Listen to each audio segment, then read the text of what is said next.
तो दोस्तों, कहानी की शुरुआत साल 1480 के दौर में मौजूद रोमानिया के राज्य से होती है, जिसके राजा का नाम व्लाड होता है, जो कि अपने महल में अपनी पत्नी एलिजाबेथ के साथ शानो शौकत से रहता था। व्लाद खुद से भी ज्यादा एलिजाबेथ को प्यार करता था और दोनों की जिंदगी बहुत हंसी खुशी चल रही थी। फिर एक दिन दुश्मन ने उसके राज्य पर हमला कर दिया, जिस वजह से व्लाड को ना चाहकर भी जंग के मैदान में कूदना पड़ता है। पर जाने से पहले वो राज्य के पादरी से मिलता है और उनसे कहता है कि मेरे जंग से वापस आ जाने तक आप मेरी और मेरी पत्नी एलिजाबेथ के लिए प्रार्थना करते रहना।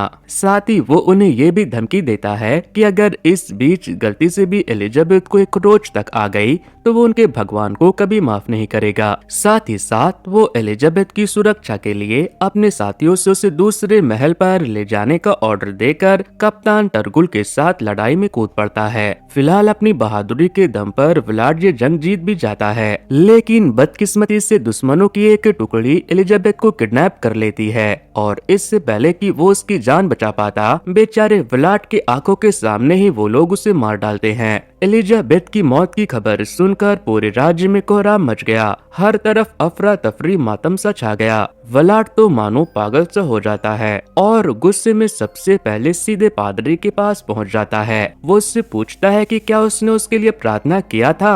डरा सहमा पादरी हाँ में जवाब देता है, जिसे सुनकर व्लाड चिल्लाते हुए कहता है कि अगर तुमने अपने भगवान से मेरी पत्नी के लिए दुआ की थी तो आखिर उसकी मौत कैसे हो गई। अब तुम्हें उसे जिंदा करोगे, वरना आज यहाँ कुछ ऐसा होगा जिसके बारे में किसी ने कभी नहीं सोचा होगा। पादरी व्लाड को समझाने की कोशिश करता है कि एलिजाबेथ अब स्वर्ग पहुँच चुकी है, वो वहाँ खुश है। मगर व्लाड कहता है, अच्छा ये बताओ मैं अब क्या करूँगा। तुम्हें जब उसका भविष्य दिखाई दे रहा है तो तुम्हें मेरा और अपना भविष्य भी दिखाई दे रहा होगा। पादरी के पास इसका कोई जवाब नहीं होता, वो बस खुद को ईश्वर का दूत बता रहा होता है, जिससे तंग आकर अचानक से व्लाड एक ही झटके में पादरी को मौत के घाट उतार देता है। मरते वक्त वो पादरी से कहता है कि जाकर अपने ईश्वर से कह देना कि वो जब तक मेरी पत्नी को वापस नहीं भेज देता, मैं तब तक यहीं उसका जन्म जन्म तक इंतजार करूंगा। अब व्लाड के इतना बोलते ही अचानक वो बेहोश हो जाता है। आसमान पर बिजली कड़कने लगती है, ईश्वर के मूर्ति से खून निकलने लगता है और यही से जन्म होता है दुनिया के पहले ड्रैकुला का।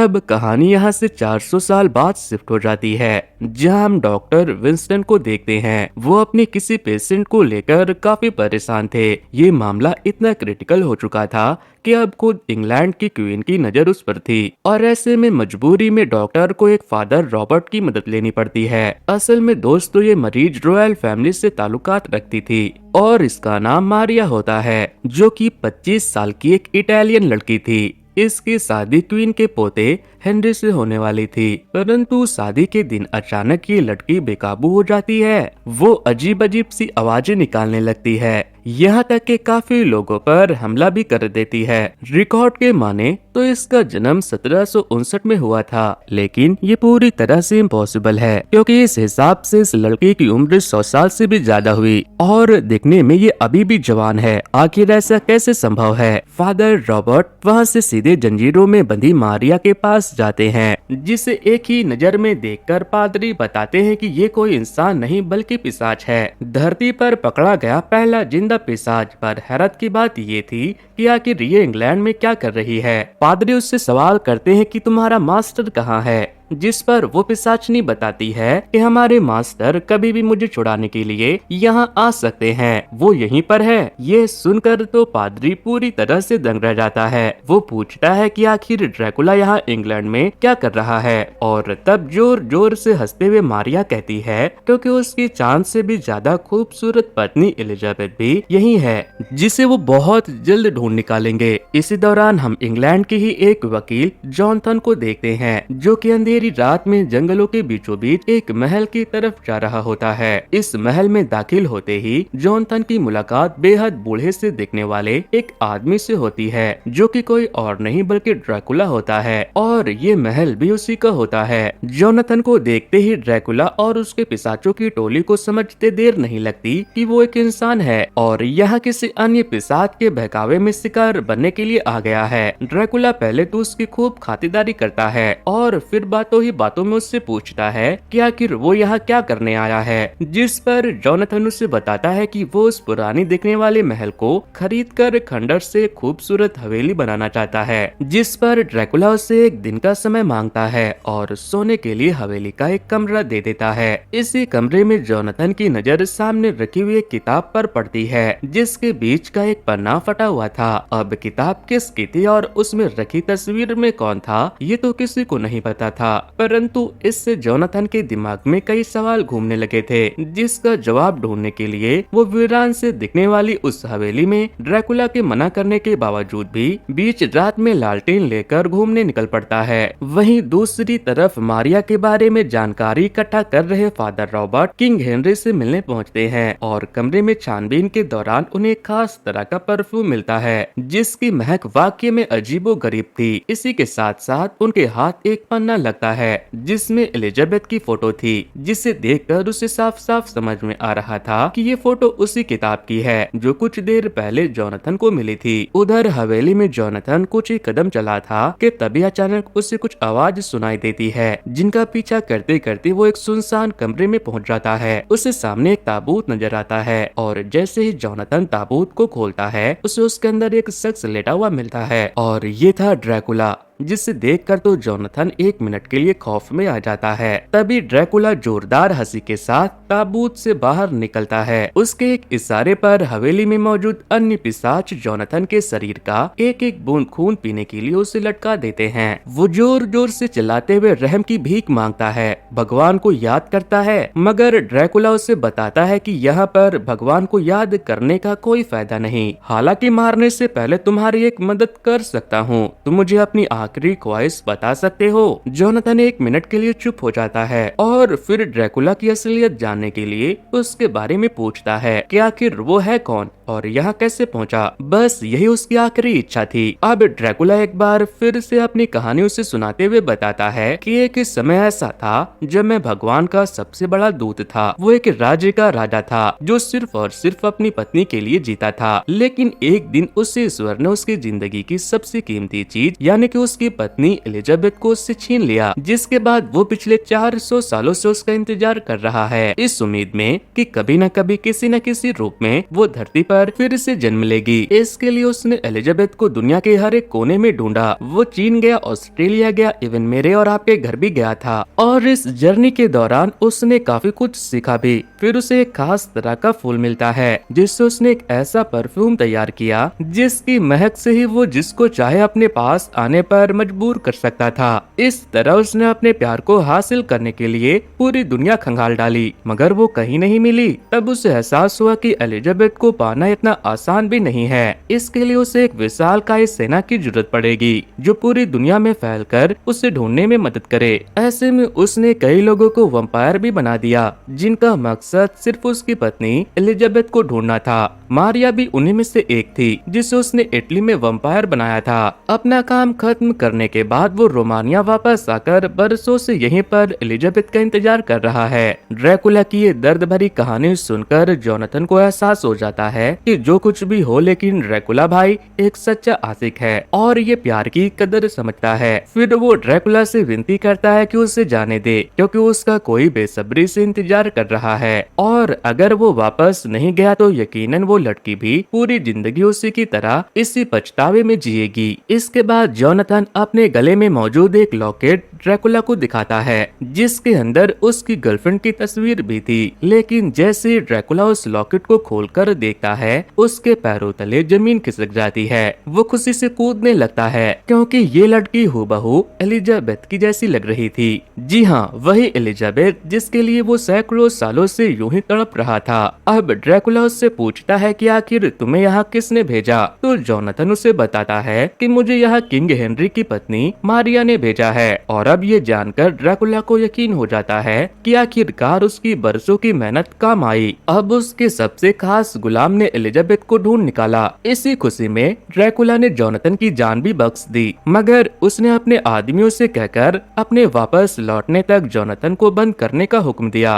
और फिर वो अपनी एलिजाबेथ को ढूंढने के लिए बिना समय गवाए इंग्लैंड के लिए रवाना हो जाता है। इधर फादर रॉबर्ट डॉक्टर विंस्टन को इस पूरी केस के बारे में बता रहे होते हैं कि कैसे इन सब सबके पीछे ड्रैकुला का हाथ है और अपने हाथ में मौजूद एलिजाबेथ की तस्वीर को देखते हुए वो कहते हैं कि ये वही लड़की है जिसके चक्कर में ड्रैकुला पिछले 400 सालों से पागल की तरह भटक रहा है। दोनों बात कर ही रहे होते हैं कि अचानक डॉक्टर विंस्टन को मालूम पड़ता है कि उनसे मिलने बाहर कोई लड़की आई है जो कि जेसिका होती है। वो यहाँ अपने दोस्त मारिया से मिलने आई थी। वो जानना चाहती थी कि अब मारिया कैसी है। फादर ये जानकर थोड़ा शौक रह जाते हैं कि आखिर एक पिशाचनी किसी लड़की की दोस्त कैसे हो सकती है। वो जेसिका से उनकी दोस्ती के बारे में पूछती है, जिस पर जेसिका बताती है कि वो दोनों कुछ साल पहले हेनरी की एक पार्टी में मिले थे, जिसके बाद उनकी दोस्ती और गहरी होती गई। सब कुछ ठीक चल रहा था कि तभी अचानक उसके शादी के दिन एक पादरी आया, जिसे देखते ही मारिया का हाल बेहाल हो गया। जेसिका की बातें सुनकर फादर रॉबर्ट ये तो समझ गए थे कि जरूर मारिया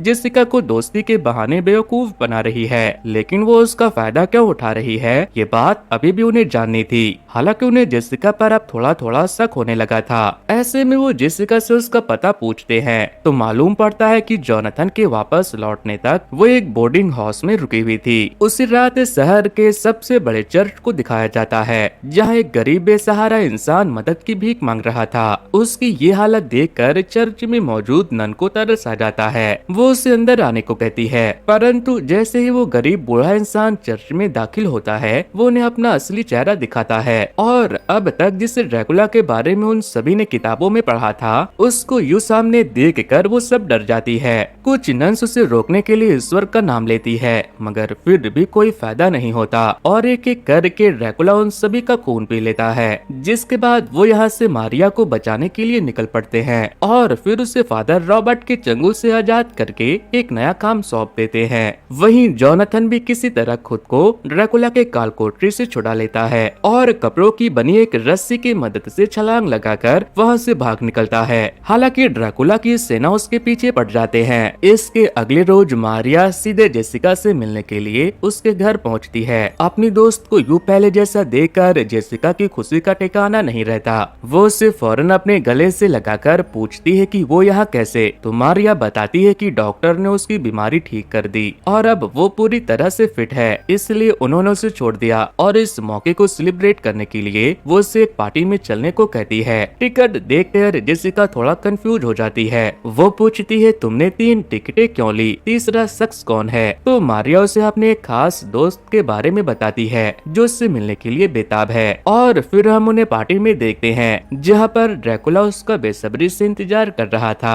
400 सालों के बाद अपने प्यार को सामने आता देख ड्रैकुला की सारी पुरानी यादें ताजा हो जाती है। वो बस जेसिका को देखता रहता है। ऐसा लग रहा था जैसे वाकई उसकी एलिजाबेथ सामने से चलकर आ रही हो, लेकिन जेसिका थी कि उसे कुछ खास याद नहीं आ रहा होता है और न जाने क्यों वो ना चाहकर भी उसके पास खिंची चली जा रही थी। ऐसे में वो उससे पूछ बैठती है कि मुझे ऐसा क्यों लग रहा है कि हम पहले कभी मिल चुके हैं। ड्रैकुला एक प्यारी सी मुस्कुराहट के साथ जवाब देता है, जी हाँ, हमारी अक्सर सपनों में मुलाकात होती है। और ये सुनकर जेसिका हल्का सा शर्मा जाती है। ड्रैकुला यहाँ जेसिका को अपना वही पुराना नाम व्लाड बताता है और कहता है वो उससे प्यार से ड्रैकुला भी कह सकती है। जेसिका के साथ बिताए हर पल में ड्रैकुला साफ साफ महसूस कर पा रहा था कि यही उसकी एलिजाबेथ का पूर्ण जन्म है। ये जेसिका कोई और नहीं बल्कि उसकी एलिजाबेथ है। मारिया उन्हें कुछ देर के लिए अकेला छोड़ देती है और वो दोनों बालकनी में पहुँचते हैं,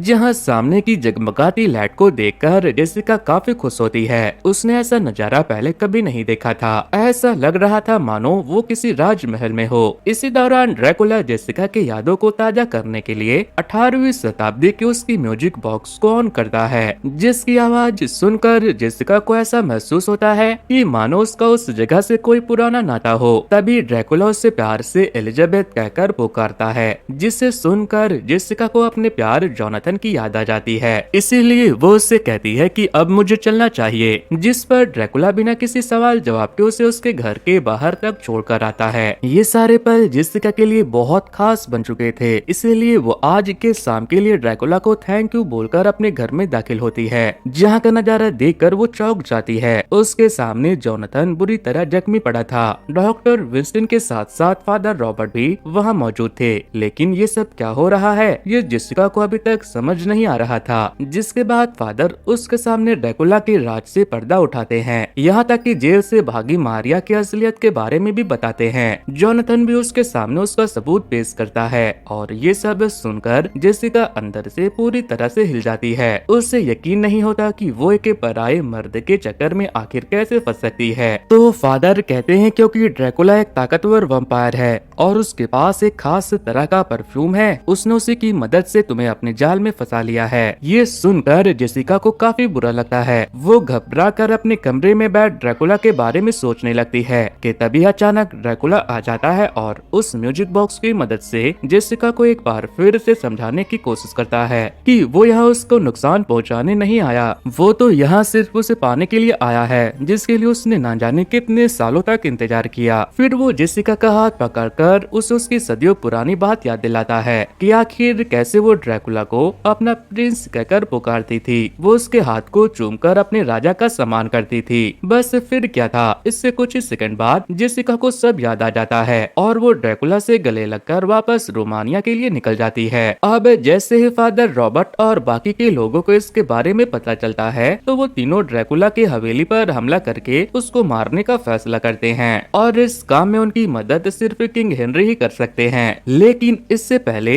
ये लोग हेनरी तक पहुंचते हैं। हम देखते हैं कि उससे मिलने मारिया पहले से आई हुई थी जो हेनरी को अपने प्यार में फंसाकर बस उसे मारने ही वाली थी कि तभी एन वक्त पर फादर रॉबर्ट पहुंच जाते हैं। जोनाथन एक तलवार से सीधे मारिया की गर्दन काट देता है मगर फिर भी वो कटी गर्दन के सहारे जिंदा थी, जिसके बाद फादर रॉबर्ट उसके सीने पर चाबुक चलाकर उसे मार देते हैं। वहीं दूसरी तरफ अब तक जेसिका ड्रैकुला के साथ रोमानिया पहुंच चुकी थी जहां वो दोनों पहले की तरह खुश नजर आ रहे थे। ड्रैकुला उसे कुछ पुरानी तस्वीर दिखाते हुए कहता है कि तुम कोई जेसिका नहीं बल्कि इस फोटो में दिख रही मेरी रानी एलिजाबेथ हो। ये सब चकाचौंध के आगे जेसिका पूरी तरह से पागल हो चुकी थी। अब वो किसी भी कीमत पर ड्रैकुला की बनकर रहना चाहती थी और इसके लिए वो वंपायर बनने को भी तैयार हो जाती है। अपनी एलिजाबेथ को पाकर ड्रैकुला को पुराने दिनों की याद आ जाती है कि कैसे वो दोनों इस पूरे महल में बस एक दूसरे के आगे पीछे लगे रहते थे, हर कोना उनके प्यार की गवाही दे रहा था। तभी इसी दौरान किंग हेनरी अपनी सेना के साथ उसके महल पर अटैक कर देते हैं। ये बिल्कुल वैसा ही था जैसा ड्रैकुला ने 400 साल पहले झेला था, पर इस बार वो खुद से एलिजाबेथ को जुदा होने नहीं देने वाला था, इसलिए सबसे पहले उसे एक अंधेरे कमरे में छुपा देता है।